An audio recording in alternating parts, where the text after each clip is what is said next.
আসসালামু আলাইকুম। আজ ক্লাস 10-এ লাইফ সায়েন্সের ক্লাসে আজ আমরা অযৌন জননের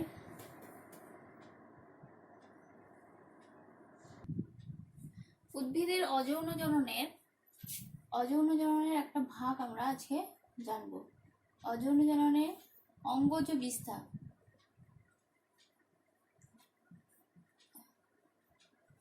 অঙ্গজ বিস্তারের মাধ্যমে উদ্ভিদ কিভাবে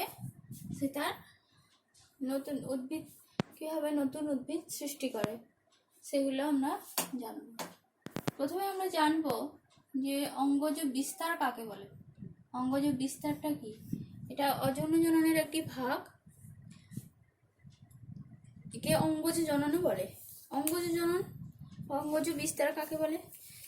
যে জনন প্রক্রিয়া উদ্ভিদ কোনো অঙ্গের কোনো অংশ, যেমন কাণ্ড, পাতা, অংশ থেকে মাইটোসিস কোষ বিভাজনের দ্বারা একটি নতুন উদ্ভিদ সৃষ্টি করে।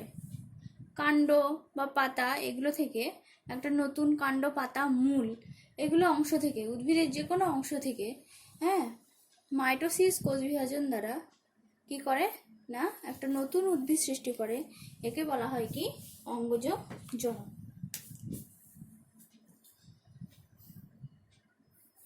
এর সাধারণ বৈশিষ্ট্যগুলো কি হতে পারে?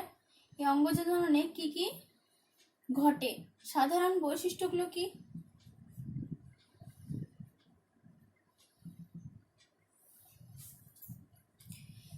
এই অঙ্গজ জননের প্রধান বৈশিষ্ট্যগুলি হলো কি না একটি জনত্রী অর্থাৎ একটি জনত্রী জীব থেকে অপত্য জীব সৃষ্টি হয়।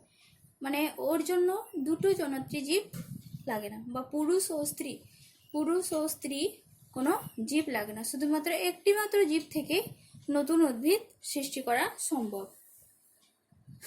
এখানে কি হয় না একটি জনত্রী জীব লাগে, একটি জনিত্রী জীব, তার মানে একটা জনত্রী জীব থেকে নতুন উদ্ভিদ সৃষ্টি হতে পারে। এই পদ্ধতিকে বলা হয় কি? ইউনিপ্যারেন্টাল জনন পদ্ধতি। এই জনন পদ্ধতিকে বলা হয় কি না একক জনন পদ্ধতি, যেটা ইউনিপ্যারেন্টাল জনন পদ্ধতি। একটা জীব থেকে যখন একটি জীব সৃষ্টি হয়, একটা জীবের থেকে যখন আরেকটা জীব সৃষ্টি হচ্ছে, শুধুমাত্র একটা উদ্ভিদ থেকে আরেকটা উদ্ভিদ সৃষ্টি হচ্ছে। এই উদ্ভিদটা সৃষ্টি হওয়ার জন্য আলাদা কোনো জীব লাগছে না, মানে পুরুষ এবং স্ত্রী লাগছে না, শুধুমাত্র একটা জীব থেকে সৃষ্টি হচ্ছে। ওই জন্য একে বলা হয় কি? ইউনিপ্যারেন্টাল জনন পদ্ধতি।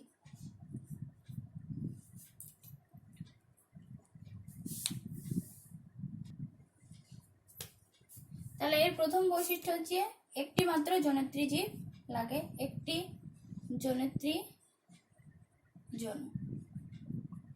নেক্সট হচ্ছে কি না এখানে যে একটা জীব থেকে আরেকটা জীব সৃষ্টি হবে, কি কোষ বিভাজন হয়?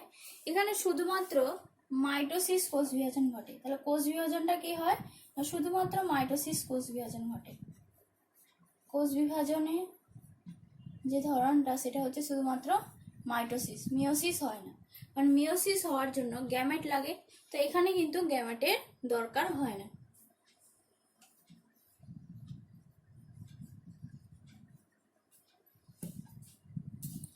নেক্সট আছে এই জীবের মানে বিশুদ্ধতা কতখানি।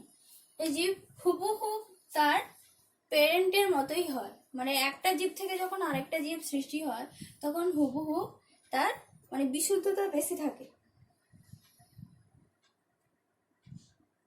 জীবের বৈশিষ্ট্যের বিশুদ্ধতা, এই জীবের বৈশিষ্ট্যের বিশুদ্ধতা বেশি থাকে, কারণ যে জীব থেকে এই জীবটা সৃষ্টি হচ্ছে, সেই জীব পুরো হুবহুব একই রকম হয়, একই আকার, একই আয়তন, একই গুণ সম্পন্ন হয়। কিন্তু যদি যৌন জননের ফলে যদি কোনো জীব সৃষ্টি হয় সেটা কিন্তু তার প্যারেন্টের মতো হয় না, এক নতুন বৈশিষ্ট্য সম্পন্ন হয়, হুবহু কিন্তু প্যারেন্টের মতো হয় না। প্যারেন্টের মতো কিছুটা হয় আর কিছুটা আলাদা বৈশিষ্ট্য, মানে আলাদা ধরনের হয়, নতুন বৈশিষ্ট্য সম্পন্ন হয়। কিন্তু অঙ্গজ জননের ক্ষেত্রে এটা কিন্তু সেটা দেখা যায় না। তাহলে অঙ্গজ জননের ক্ষেত্রে শুধুমাত্র কি দেখা যায় না, তার প্যারেন্টের মতোই হয়। হ্যাঁ, দ্য প্যারেন্ট উদ্ভিদ যেমন হবে, অপত্য উদ্ভিদও ঠিক একই গুণ, একই আকার, একই আকৃতি সম্পন্ন হবে। এটা অঙ্গজ জননের একটা বৈশিষ্ট্য। এরপর আমরা জানবো এই প্রকারভেদ সম্পর্কে। অঙ্গজ জননকে কি কত ভাগে ভাগ করা হয়, সেগুলো কি কি, এবং কি কি পদ্ধতির মাধ্যমে একটা জীব থেকে আরেকটা জীব সৃষ্টি হয়।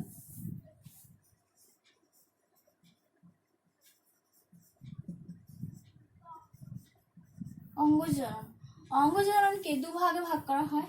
একটা হচ্ছে প্রাকৃতিক অঙ্গজ জনন,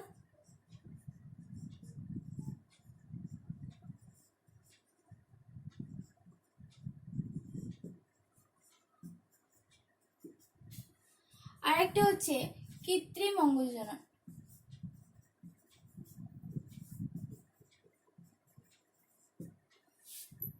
প্রাকৃতিক অঙ্গজননগুলো কি কি ভাবে প্রাকৃতিক অঙ্গজনন ঘটে? প্রাকৃতিক অঙ্গজননগুলো মূলের সাহায্যে হতে পারে, মূলজ মুকুল, মূলের সাহায্যে। 2 নম্বর কি, পাতার সাহায্যে হতে পারে, পত্রজ মুকুলের সাহায্যে।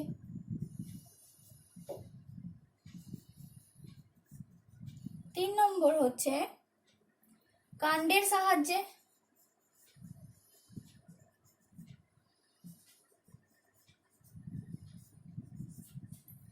4 নম্বর অন্যান্য কোনো অঙ্গের সাহায্যেও হতে পারে।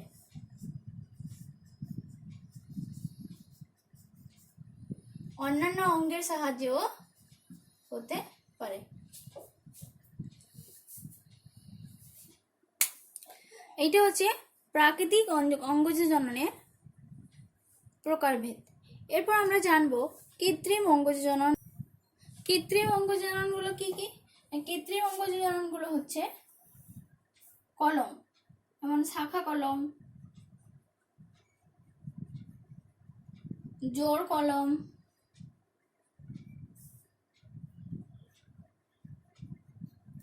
দাবা কলম, গুটি কলম, এইগুলো।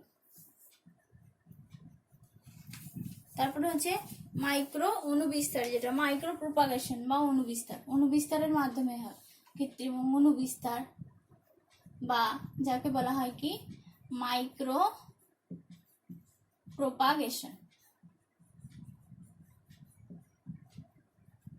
ঠিক আছে, তো এইগুলো শাখা কলম, জোড় কলম, দাবা কলম, গুটি কলম, অনুবিস্তার বা মাইক্রো প্রোপাগেশন।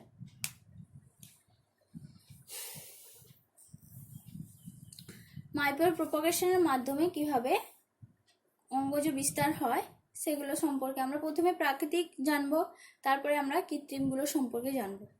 আর একটা কথা তোমাদের বলে রাখি, তোমাদের সুকান্ত স্যার মাইটোসিস কোষ বিভাজন মতো পর্যন্ত পড়িয়েছেন। তোমাদের যদি মিওসিস কোষ বিভাজন না হয়ে থাকে তোমরা আমাকে বলবে, আমি অবশ্যই পড়িয়ে দেবো। আমি যেহেতু অঙ্গজ জনন পড়াচ্ছি, জননটা পড়িয়ে দেওয়ার পর আমি সেটা কভার করে দেব। যদি না পড়িয়ে থাকেন তোমরা বলবে আমাকে, ওটা যেন বাদ না যায়।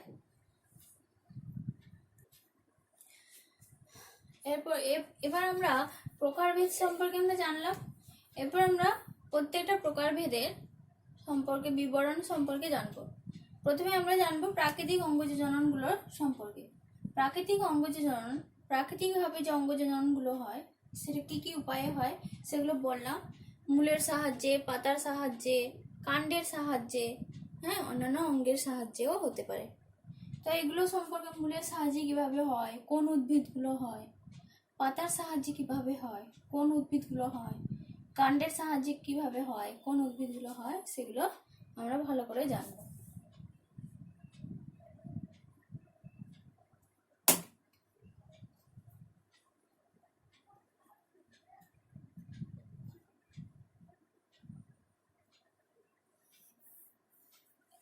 প্রথমেই আমরা জানবো যে প্রাকৃতিক অঙ্গজ জনন কাকে বলে।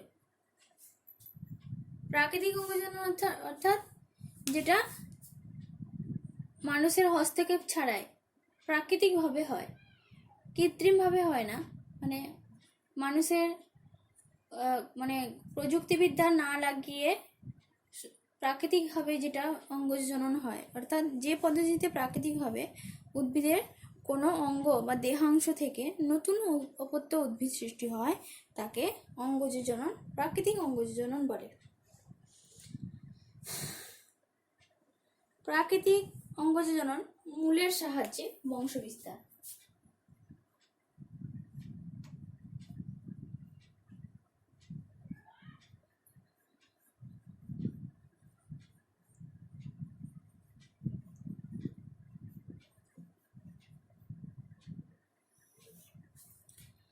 মূলের সাহায্যে কিভাবে হয়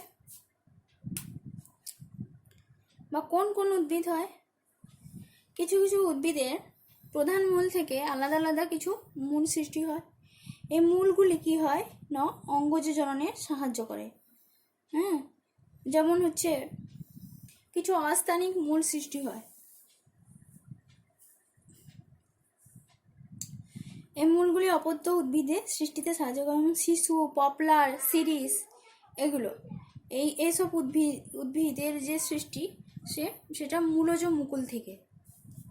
এছাড়াও কিছু স্ফীত মূলের অস্থানিক মূল, যেমন কিছু কিছু মূলের খাদ্য সঞ্চয়, কিছু কিছু উদ্ভিদের খাদ্য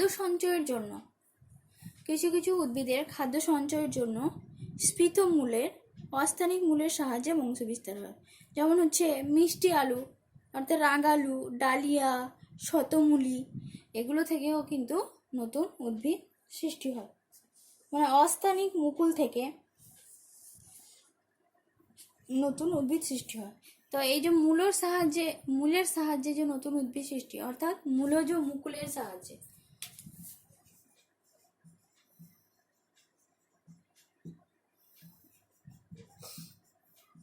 মূলজ মুকুলের সাহায্যে কি কি উদ্ভিদ? শতমূলি,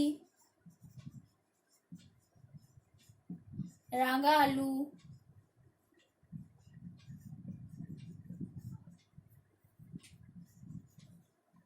ডালিয়া, এইসব উদ্ভিদ কি করে, তাদের প্রধান মূল থেকে কিছু অস্থানিক মূল সৃষ্টি হয়, স্ফীত মূল কিছু সৃষ্টি হয়, অস্থানিক স্ফীত মূল, যেটা খাদ্য সঞ্চয়ের জন্য। হ্যাঁ, সেই খাদ্য সঞ্চয় যে মূলটা সৃষ্টি হয় সেখান থেকেই কিন্তু নতুন উদ্ভিদের সৃষ্টি হয়, অর্থাৎ মূলজ মুকুলের সাহায্যে নতুন উদ্ভিদের সৃষ্টি হয়। এরপর আমরা জানবো কাণ্ডের সাহায্যে কিভাবে বংশবিস্তার ঘটে বা কোন কোন উদ্ভিদের হয়। কাণ্ডের সাহায্যে কিভাবে বংশবিস্তার হয় না, বিভিন্ন প্রকার ভূনিম্নস্থ কাণ্ড, যেমন হচ্ছে বায়বীয়, অর্ধবায়বীয়, ধাবক, খর্বধাবক, হর্ষধাবক, ঊর্ধ্বধাবক, এই যে কাণ্ডগুলো, এগুলো থেকে এক ধরনের মুকুল নির্গত হয়। কাণ্ডজ মুকুলের মাধ্যমে কি হয়, নতুন উদ্ভিদ সৃষ্টি হয়। যেমন ভূনিম্নস্থ কাণ্ডগুলো খাদ্য সঞ্চয়ের জন্য স্ফীত হয়ে এই কাণ্ডগুলি অঙ্গজ জননে সাহায্য করে, যেমন কন্দ, পেঁয়াজ, রসুন, এগুলো ইত্যাদি, এগুলো কন্দ। এগুলো কি হয়, মাটির নিচে অবস্থানকালে কি হয়, মুকুলের সাহায্যে অঙ্গজ জনন হতে পারে। এই যে আদা, রসুন, এগুলো থেকেও কিন্তু অঙ্গজ জনন হয়। এগুলো কি হচ্ছে, আদা, রসুন, এগুলো হচ্ছে কি কন্দ। তারপরে হচ্ছে কি না গুড়িকন্দ। গুড়িকন্দ কাকে বলে?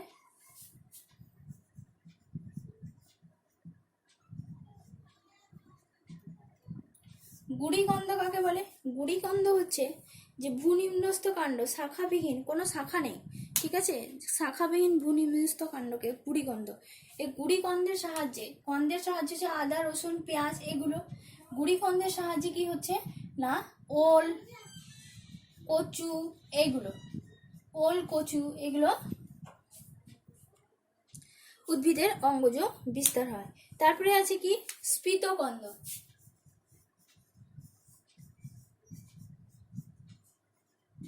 স্ফীতকন্দ কাকে বলে? স্ফীতকন্দ যেমন হচ্ছে আলু। আলু হচ্ছে এক ধরনের স্ফীতকন্দ। আলু হচ্ছে ভূনিম্নস্থ কন্দে অনেকগুলো পর্ব থাকে, এদের বলা হয় কি চোখ। এই চোখগুলি কি হয়, আলু যখন চাষ করা হয় তখন কিছু কিছু মূল আলু থেকে যেটা খাওয়া হয় সেই অংশ থেকে কিছু কিছু মূল বেরোয়, যেটাকে বলা হয় চোখ। সেই চোখগুলোকে কেটে আবার যদি লাগানো হয় তাহলে কি হবে, সেখান থেকে আবার নতুন উদ্ভিদ সৃষ্টি হবে। তো এই কন্দগুলোকে, আলুর সেই অংশটাকে বলা হয় কি স্ফীতকন্দ। তাহলে স্ফীতকন্দের সাহায্যে বংশ বিস্তার করে কি আলু। ঠিক আছে, তারপরে হচ্ছে কি গ্রন্থিকাণ্ড।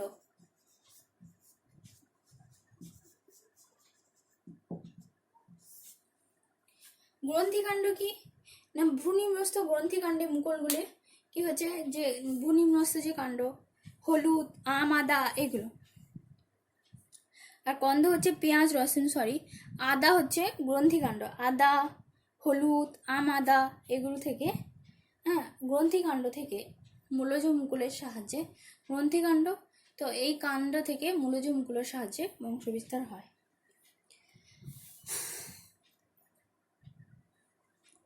এরপর হচ্ছে বায়বীয় কাণ্ডগুলো।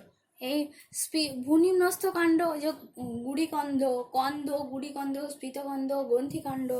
গ্রন্থিকাণ্ডকে বলতে আমি আদা, আম, আদা, ঠিক আছে, হলুদ, এইগুলো যে উদ্ভিদ সৃষ্টি হয় গ্রন্থিকাণ্ড থেকে। এগুলো তোমরা মনে রাখবে, এগুলো তোমাদের শর্ট প্রশ্ন আসে। আবার কি হয়, আবার প্রাকৃতিক অঙ্গজনের বিস্তারে পুরোটা আবার করতে আসে। তোমরা উদাহরণ দিয়ে দিয়ে একটু একটু করে ছবি দিয়ে দিয়ে আঁকবে, একটা দুটো করে ছবি দেবে, আর কি করবে লিখবে, যদি বলা হয় প্রাকৃতিক অঙ্গজ বিস্তার সম্পর্কে জানো। তারপরে হচ্ছে কি অর্ধবায়বীয় কাণ্ড। অর্ধবায়বীয় আর হচ্ছে বায়বীয়। অর্ধবায়বীয় আর বায়বীয় কাণ্ড কি না, যেসব কাণ্ডের কিছু অংশ মাটির নিচে থাকে আর বাকিটা হচ্ছে কি মাটির উপরে, কিছু অংশ মাটির নিচে এবং বাকিটা মাটির উপরে থাকে, তাদেরকে বলা হয় কি অর্ধবায়বীয় কাণ্ড। যেসব কাণ্ডের কিছু অংশ কি হচ্ছে মাটির নিচে থাকছে আর কিছুটা মাটির উপরে থাকছে, তাকে বলছে কি না অর্ধবায়বীয় কাণ্ড। এই অর্ধবায়বীয় কাণ্ডগুলো কি ধাবক, বক্রধাবক, হর্ষধাবক এগুলো।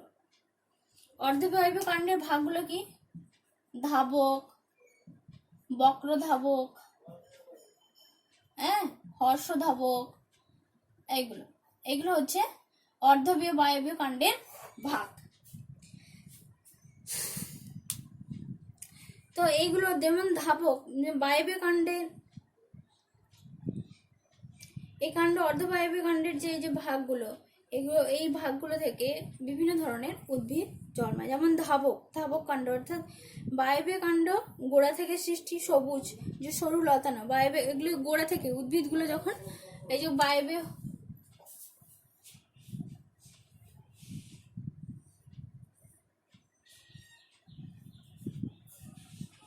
ঠিক আছে, এই গোড়া থেকে যখন উদ্ভিদটা সৃষ্টি হচ্ছে তাদেরকে বলা হয় কি ধাবক।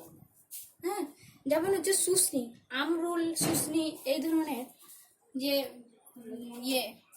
ফার্ন জাতীয় উদ্ভিদ, হ্যাঁ, এগুলো এভাবে সৃষ্টি হয়, এটাকে বলা হয় কি ধাবক। তারপরে হচ্ছে বক্রধাবক। কি না, বক্রধাবক হচ্ছে কাণ্ডের গোড়া থেকে সৃষ্টি হয়, কিন্তু কিছুটা বক্রভাবে সৃষ্টি হয়। ঠিক আছে, কাণ্ডের গোড়া থেকে সৃষ্টি হয়, কিছুটা বক্রভাবে যখন সৃষ্টি হয়, হ্যাঁ, বক্রভাবে বেরিয়ে, তখন সেটাকে আমরা কি বলবো বক্রধাবক। আর হর্ষধাবক কাকে বলে না, এই জাতীয় কাণ্ডের পর্ব মধ্যগুলো, এই সেই পর্বমধ্যগুলো থেকে পর্বমধ্যগুলো স্থূল হয়ে মূল সৃষ্টি করে এবং সেখান থেকে আবার উদ্ভিদ সৃষ্টি হয়, তখন সেটাকে বলা হয় কি হর্ষধাবক। যেমন কচুরিপানা যেটা সৃষ্টি হয়েছে সেটা হর্ষধাবক অর্ধবায়বীয় কাণ্ড। কচুরিপানা, শুষ্নি ধাবক। বক্রধাবক হচ্ছে কি না জুঁই, জুঁই হচ্ছে বক্র ধাবক। এরপর হচ্ছে বায়বীয় কাণ্ড। বায়বীয় কাণ্ড কাকে বলে? মাটির উপরে, মূলটা মাটির নিচে আর সমস্ত কাণ্ড, সমগ্র কাণ্ড যখন মাটির উপরে, সেই মাটির উপরে কাণ্ডগুলোকে বলা হয় কি? বায়বীয় কাণ্ড। এই কাণ্ড থেকে মুকুল বিচ্ছিন্ন হয়ে যখন নতুন উদ্ভিদ সৃষ্টি হয় তখন তাকে বলা হয় কি না কাণ্ডজ মুকুল। তো এই বায়বীয় কাণ্ডের সাহায্যে কি কি উদ্ভিদ সৃষ্টি হয়? ফণিমনসা, এর পর্ণকাণ্ড থেকে সৃষ্টি হয়। তারপরে আঁকও কিন্তু তার কাণ্ড থেকে সৃষ্টি হয়। তারপরে হচ্ছে কি না এটা হলো কাণ্ডের সাহায্যে বংশ বিস্তারগুলো। তোমরা এগুলো লিখে লিখে রাখবে, ঠিক আছে? উদাহরণ খালি বায়বীয় কাণ্ডের সাহায্যে কোন কোন উদ্ভিদ, অর্ধবায়বীয় কাণ্ডের সাহায্যে কোন কোন উদ্ভিদ, অর্ধবায়বীয় কাণ্ডের আবার ছোট ছোট করে ধাপ লিখবে, যে বক্র, হর্ষ, ধাবক, হ্যাঁ বক্র ধাবক, হর্ষ ধাবক, ধাবক সেগুলো। আর হচ্ছে তারপরে মূলের সাহায্যে কোন কোন কন্দ, গুড়ি কন্দ, স্ফীতকন্দ, এইগুলোর সাহায্যে উদ্ভিদগুলো কিভাবে সৃষ্টি হয় বা কোন কোন উদ্ভিদ সৃষ্টি হয় সেগুলো তোমরা পরপর কিন্তু খাতায় লিখবে। এরপর হচ্ছে কি পাতার সাহায্যে বংশ বিস্তার। পাতার সাহায্যে পাতার বিভিন্ন অংশ থেকে সৃষ্ট অস্থানিক মুকুল অঙ্গজ জননে সাহায্য করে, তাকে মানে সেই পদ্ধতিকে বলা হয় কি পত্রজ মুকুল সাহায্যে, মানে পত্রজ মুকুল এর সাহায্য বংশ বিস্তার। কিছু কিছু পাতার অংশ কি হয় না সেটা মুকুল সৃষ্টি হয়, যেমন হচ্ছে পাথরকুচি পাতা, তার কিনারা থেকে কিছু মুকুল সৃষ্টি হয় যেটাকে বলা হয় কি পত্রজ মুকুল, অস্থানিক মুকুল সৃষ্টি হয়। সেই পত্রজ মুকুলের সাহায্যে আবার নতুন উদ্ভিদ সৃষ্টি হয় পত্রজ মুকুলের কিনারা থেকে। তারপরে হচ্ছে বিগোনিয়া নামে এক ধরনের গাছ আছে, বিগোনিয়াও কিন্তু পাতার সাহায্যে। বিগোনিয়া গাছের পাতা কোথাও যদি আঘাতপ্রাপ্ত হয় সেই স্থান থেকে কি হয় না অস্থানিক মুকুল সৃষ্টি হয়, সেই মুকুল থেকে আবার নতুন উদ্ভিদ তৈরি হয়। তারপরে এবার হচ্ছে কি অন্যান্য অঙ্গ থেকে পাতার সাহায্যে হচ্ছে পাথরকুচির কিনারা থেকে, আর বিগোনিয়া হচ্ছে পাতার কোনো অংশ যদি আঘাতপ্রাপ্ত হয়। এরপর অন্যান্য অঙ্গের সাহায্যে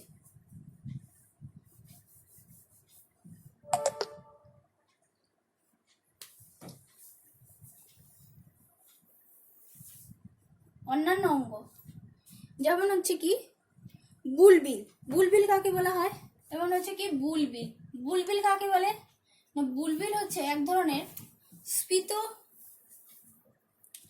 মূল কাণ্ড পাতা ছাড়াও পাতার কিছু অংশ, একটা স্ফীত অংশ, কাক্ষিক মুকুলের অংশ। কোনো কোনো উদ্ভিদের কাক্ষিক মুকুল কি হয় না স্ফীত হয়ে এক ধরনের বিশেষ অঙ্গ গঠন করে।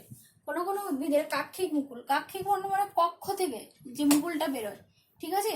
কক্ষ থেকে যে মুকুল বেরোয় সেই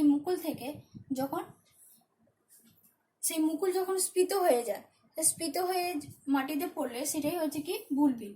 সেই বুলবিল থেকে আবার কি হয় নতুন উদ্ভিদের সৃষ্টি হয়, যেমন হচ্ছে চুপড়ি আলু, খামালু, এগুলো বুলবিল সৃষ্টি হয়।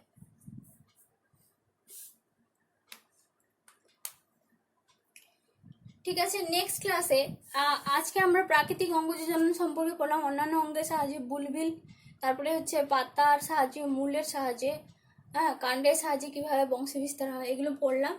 আজকে আমরা প্রাকৃতিক অঙ্গজনন সম্পর্কে পড়লাম। নেক্সট ক্লাসে আমরা কৃত্রিম অঙ্গজনন সম্পর্কে জানবো।